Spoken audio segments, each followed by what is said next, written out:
जालना में मीडिया से बातचीत के दौरान मराठा आंदोलन के नेता मनोज जरांगे पाटिल ने कुणबी जात प्रमाण पत्र रद्द किए जाने को लेकर सरकार पर निशाना साधा है। जरांगे ने आरोप लगाया कि सरकार ने ही कुणबी रिकॉर्ड खोजे, प्रमाण पत्र जारी किए और अब वही प्रमाण पत्र रद्द कर रही है। उन्होंने इसे मराठा समाज पर जानबूझकर किया जा रहा प्रताड़नापूर्ण कृत्य बताया है।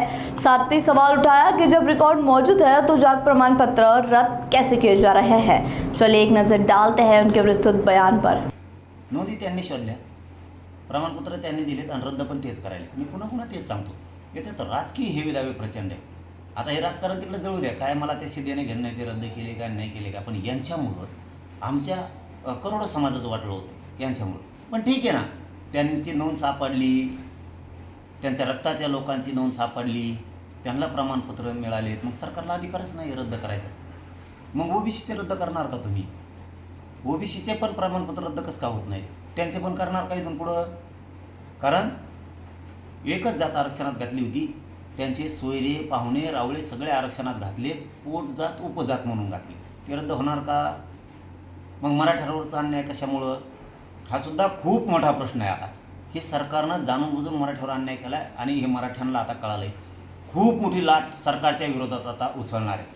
कारण तुम्ही ते राजकीय पुन्हा पुन्हा सांगतो, ते काढी लागू दे तिकडे, आम्हाला काही देणं घेणं नाही त्यांचं, पण त्यांनी नोंद घेताना त्यांच्या रक्ताच्या नातेवाईकाची सापडली ना, आणि मग त्या नोंदी तुम्ही रद्द करणार, याच्यात काय हेवे दावे प्रचंड आहे। राजकीय लोक अधिकाऱ्यांवरती दबाव आणतात आणि अधिकाऱ्यांकडून ते रद्द करायला लावतात। नोंदी सापडलेला रद्द कसं काय करता?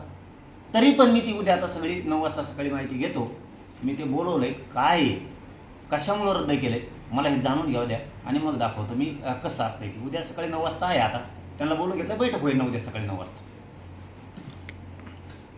नाही आता ते बघायला लागेल ते कशा रद्द केल्यात, काय केल्यात, काय व्हायला बरं का, सरकारच प्रमाणपत्र द्यायला, सरकारच रद्द करायला लागेल। ज्यांचे राजकीय हेवे दावे प्रचंड आहे, या राजकीय हेवे दाव्यातून जाणून बुजून अधिकाऱ्यांवरती सरकारचे लोक दबाव टाकून ते रद्द करायला लागले। जाणून बुजून म्हणजे प्रमाणपत्र कोण द्यायला आहे?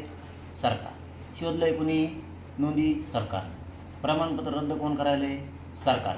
ही मराठ्यांचा जाणून बुजून छळ सुरू आहे। जाणून बुजून मराठा समाज टार्गेट केला जातोय, हे सिद्ध होतं आहे। कारण सरकारनं प्रमाणपत्र दिले, सरकार रद्द करायला लागले। तरी पण उद्याच्याला सकाळी 9 वाजता मी ते कोण लोक आहेत त्यांना बोलून घेतो की काय नोंदीचं कसं आहे, काय प्रकार झाला आहे, काय सरकारनं कसं फसवलं आहे। त्यामुळे उद्या सकाळी 9 वाजता ते रद्द कोणाचे प्रमाणपत्र केलेत ते मला माहीत नाही, त्यांना आता उद्या सकाळी 9 वाजता मी बोलून घेतो।